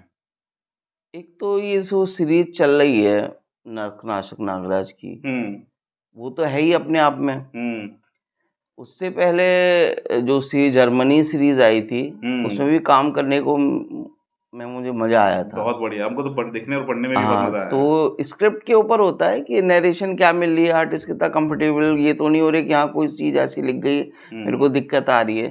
तो एज ए आर्ट तो मैं नहीं कहूँगा कि एज ए आर्ट उसे आप लाइक करिए, क्योंकि मुझे स्टोरी की वजह से मुझे कोई दिक्कत नहीं हुई, स्क्रिप्टिंग वजह से इंस्पिरेशन मिली हाँ कुछ आर्टवर्क बनाने के हाँ लिए। आर्ट वर्क करते हैं, मुझे कोई ऐसा टेंशन नहीं हुई करने में कि आर्ट वर्क करने में दिक्कत हो रही है। नहीं बहुत बढ़िया, क्योंकि जहाँ पर राइटर और आर्टिस्ट को मजा आने लगता हाँ है तो वही वहाँ पे चीज़, हम लोग हाँ तो को रीडर को मजा आना तय है। वो चीज़ अपने लिए भी बहुत कंफर्टेबल हो जाती है, वही चीज़ एक अच्छा एक्सपीरियंस बन जाती है किसी चीज़ के लिए। एक और सवाल है, आई डोंट नो इसका सही जवाब क्या हो गया, कि आपकी जो ड्रीम कॉमिक बुक है वो अभी आनी बाकी है क्या, जिस पे आप काम करोगे? आई डोंट नो इसका क्या जवाब होता है, अगर मुझसे पूछा जाता तो मैं आपसे पूछ रहा हूँ, क्योंकि सवाल आपके लिए है कि आपको लगता है कि आपने अपना बेस्ट काम अभी तक कर लिया है या आना आना बाकी है? अभी मैं इस सवाल का जवाब तो मेरे पास शायद कभी हो ही ना। बिल्कुल। ड्रीम प्रोजेक्ट होता क्या है, हाँ, जो मैं कर रहा हूँ वो अपने आप में एक ड्रीम प्रोजेक्ट है। आज की डेट में, और मेरे लिए वही बेस्ट है। हाँ वही बेस्ट है, आगे क्या आएगा क्या नहीं आएगा, अब जाहिर सी बात समय आगे बढ़ेगा तो अच्छी बुरी चीज तो जोड़ती ही रहती हैं। बिल्कुल वही चीज है। एक कॉमिक्स दोस्त करके नाम है उनका, ये वो कह रहे हैं कि हेमंत जी कोई इंटरनेशनल वर्क भी कर रहे हैं क्या, कोई प्रोजेक्ट अभी? नहीं, ऐसा तो कभी मैंने ऐसा ट्राई भी नहीं करा और ना कोई ऐसा मिला मेरे को। अच्छा। और ना ही मेरी कोई ऐसे एक्सपेक्टेशन नहीं लाइफ में कि हाँ मैं कुछ करूँ। तो अभी मैं अपनी हालातों से मैं समझौता कर चुका हूँ। अच्छा। तो ऐसी कोई मेरी जिज्ञासा नहीं है कि हाँ, या कोई ऐसा इंटरेस्ट नहीं है कि ठीक है, मतलब मार्वल डीसी की तरफ रुख करने वाली अभी फिलहाल कोई बात नहीं, ऐसा कोई इंटरेस्ट आप है। प्रोएक्टिवली कोई ट्राई नहीं कर रहे हैं सामने से? हाँ नहीं, अपनी मैं तरफ कोई से? ऐसे कोई ट्राई नहीं कर रहा हूँ। और अभी कोई भविष्य में अपॉर्चुनिटी आ जाए तो अलग बात है। कोई इंटरेस्ट भी नहीं है, जैसे उन कैरेक्टर में मेरे को बचपन से इंटरेस्ट नहीं था, इसलिए कोई कनेक्शन नहीं है। उन कैरेक्टरों से मेरे कनेक्शन ही नहीं है। अगर अपॉर्चुनिटी आई भी तो फिर उसको आप उस तरह से देख नहीं पाएंगे, क्योंकि कुछ कनेक्शन है, कुछ अच्छे लगते थे कैरेक्टर्स, अभी भी लगते हैं। वो उसमें भी बस दो ही सुपर हीरो हैं उनकी, एक सुपरमैन और ही मैन, बस। बस, और उसके अलावा और स्पाइडरमैन थोड़ा जो बचपन में देखा। नहीं, वो तो फिल्म आ गई, बड़े पर्दे पे आ गई, ठीक है, लेकिन छोटे में वो कार्टून फिल्म आती थी एक। नहीं, वो मुझे समझ में नहीं आता था। स्पाइडरमैन, उनकी जो पंच लाइनें होती थी उनकी, वो बच्चों के समझ से परे होती थी, तो वो तो कभी मेरे को जची नहीं वो चीजें। ठीक है, एक नरेश कुमार जी भी हैं, वो कह रहे हैं कि आपका फेवरेट कैरेक्टर कौन सा है, तो आप ड्रॉ करते हैं, तो आपने नागराज तो बोल ही दिया। हाँ, तो बट आपने सरनायक सीरीज के चलते और बाद में आदि पर नाग पर भी हमारी चल रही है, नागार्जुन श्रृंखला, तो उसके अलावा भी आपने काफ़ी और कैरेक्टर्स ड्रॉ किए हैं, तो यहाँ मैं पूछूंगा नागराज को छोड़कर उसके अलावा आपका कौन सा कोई एक फेवरेट किरदार है जो आपने ड्रॉ किए हैं? अब ये मत बोलना सभी मेरे बच्चे हैं, सबको मैं बराबर दिखता हूँ, एक तो कोई फेवरेट होता है। फेवरेट नागराज ही है। नागराज के अलावा वो तो है, उसको अलग कर दिया। नागराज के बाद जो मेरा फेवरेट रहा है वो सुपर कमांडो ध्रुव। अच्छा, वो सेकेंडरी रहा है। अच्छा, ये वो सेकंड बेस्ट है आपका? हाँ, सेकंड है, मतलब जहाँ नागराज के साथ सुपर कमांडो ध्रुव मिल जाता था तो पूरा हो जाता था वो कलेक्शन। एक ईशान राय हैं, वो आपसे जानना चाह रहे हैं कि कोई रोड मैप है क्या, कि कोई अगर बिगिनर है तो उसको अगर ड्राइंग सीखनी है, आपके जैसा एक बेहतरीन आर्टिस्ट बनना है, तो उसका थोड़ा बहुत इंटरेस्ट भी है, तो उसके लिए क्या रोड मैप होगा, कैसे उसको अपने आप? बस इंटरेस्ट है, यही काफ़ी है। अच्छा, रास्ते अपने आप निकल जाएंगे। हाँ, रास्ते अपने आप निकल जाएंगे, बस इंटरेस्ट बना ही रहना चाहिए। हेमंत जी, अगला सवाल है हमारे परिचित से एक ललित मिश्रा जी, आप जानते होंगे उनको? हाँ, जानता हूँ। हाँ, वो हैं एक चैतन्य करके एक लड़का है, काफ़ी डिफरेंट है, कॉमिक सर्कल में ही हम लोग मिले हैं एक दूसरे से, और मैं, हम तीनों का एक ही सवाल है, और ये सवाल बहुत से और लोगों ने भी है, बट फिलहाल मैं आपसे अभी रख दूँ ये सवाल है कि आपका जो आर्टवर्क हम देखते हैं, मतलब आपके पैनल्स को अगर हम देखें तो कुछ एक पैनल्स में तो बहुत गजब का मतलब आर्टवर्क बना होता है, right from the characters in the front, जो फ्रंट साइड में बने होते हैं, और जो बैकग्राउंड डिटेलिंग है वो भी ज़बरदस्त है, लेकिन काफ़ी जगह पैनल्स ऐसे भी ले जाते हैं आपके कि उनमें कलाकृतियाँ बनी होती हैं बिना फेस मतलब फीचर्स के, नाक मुँह के ऐसे रखे, तो वो ये पूछना चाह रहे हैं कि क्या ये किसी आलस के चलते हैं, मतलब क्यों नहीं बनाते आप उनको, मतलब कंप्लीट उनको डिटेलिंग क्यों नहीं देते उन किरदारों को, क्या समस्या है? ये दरअसल थोड़ा सा इसमें टेक्निकली भी है, लेकिन टेक्निकली में ज्यादा जाना नहीं चाहूंगा। तो इसको मैं ऐसे वहाँ इसलिए चीज छोड़ता हूँ कि स्टोरी जो है फ्लुएंटली आगे बढ़ जाए।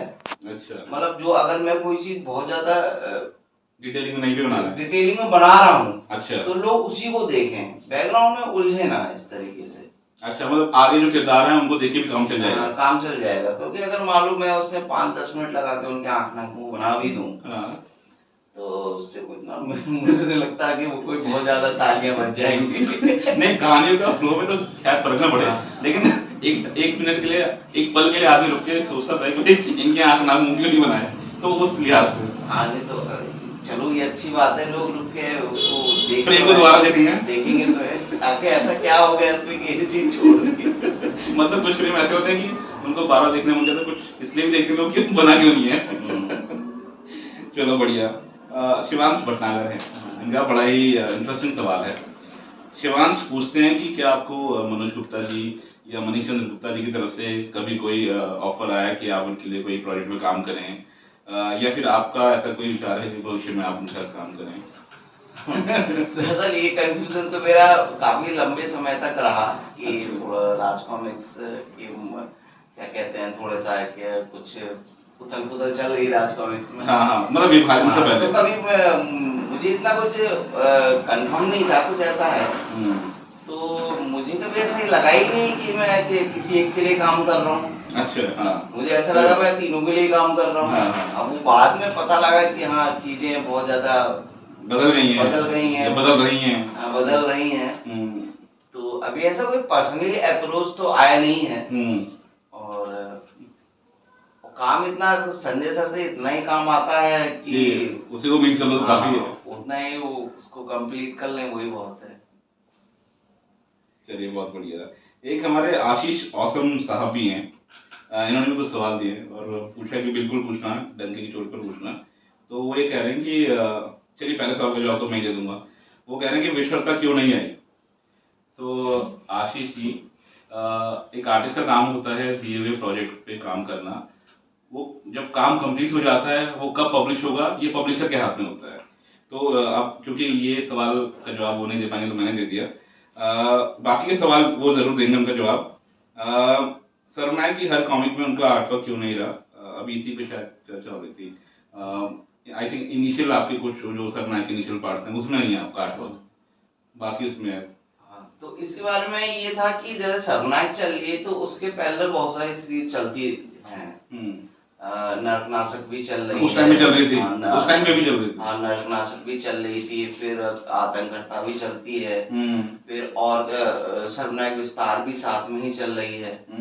और तो उसमें ये होता है कि अब एक आर्टिस्ट तो इतनी सीरीज हैंडल नहीं कर सकता, और राजकॉमिक का स्टाफ बड़ा है, उनके पास और क्रिएटिव्स भी हैं, और उनके पास क्या कहते हैं वर्क की लोड स्क्रिप्ट बहुत ज़्यादा है, तो वो डिस्ट्रीब्यूट कर देते थे आर्टिस्टों को। उस समय कोई कुछ कर रहा है, उनको काम निकालना है, और आर्टिस्ट की शॉर्टेज तो बहुत कम है, बिल्कुल है ही नहीं, पूरी हो ही नहीं पा रही। हाँ, तो उसमें मजबूरन मुझे बहुत सारे वैसे ही काम करने पड़ते थे। तो सर्वनायक अपने आप में बहुत बड़ा वो है, क्या कहते हैं, मैंडेट है, इतना बड़ा काम है, इतना विस्तार है उसमें, तो उसमें से मैं उसको अकेले हैंडल कर लूं और काम के साथ भी, तो ये तो संभव था नहीं था। तो पब्लिशर ने फिर जो भी उनकी प्लानिंग थी उससे उन्होंने और आर्टिस्ट उसको कंप्लीट करवाया।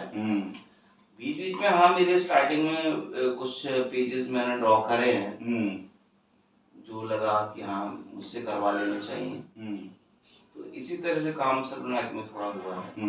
नहीं पर ठीक भी है, आई थिंक जब इतना वर्कलोड होता है तो पब्लिशर का भी ऐसा सोचना अच्छी बात है कि वो थोड़ा ब्रेक दे अपने आर्टिस्ट को, और उनको मतलब ओवरवर्क ना करें, उनको ज़्यादा पुश करेंगे तो फिर क्रिएटिविटी प्रभावित होती है। तो ये ठीक है। एक आखिरी सवाल है इनका, आशीष औसम भाई का, कह रहे हैं कि हेमंत जी कॉमिक कैसे बनाते हैं, उसकी इमेजिनेशन कैसे होती है। आई थिंक इसमें हम अभी डिस्कस कर चुके हैं अपने पहले हिस्से में इंटरव्यू के, जब आपने बताया था कि जैसा ब्रीफ आता है राइटर का, उसको देख के कुछ इमेजिनेशन जागृत होती है। हाँ, देखिए कॉमिक इमेजिन करना तो राइटर के ऊपर है। मेरा काम है ड्राइंग करना है और उसके राइटर के विजन को समझना। हाँ, बस समझना है और ड्रॉ करना है अपने व्हाइट पैनल पर।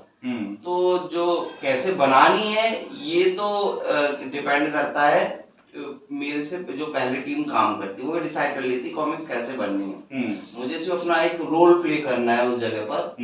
वो होता है ड्राइंग का तो मैं अपना वो कर लेता हूँ, उसमें मुझे इतना अनुभव हो चुका है।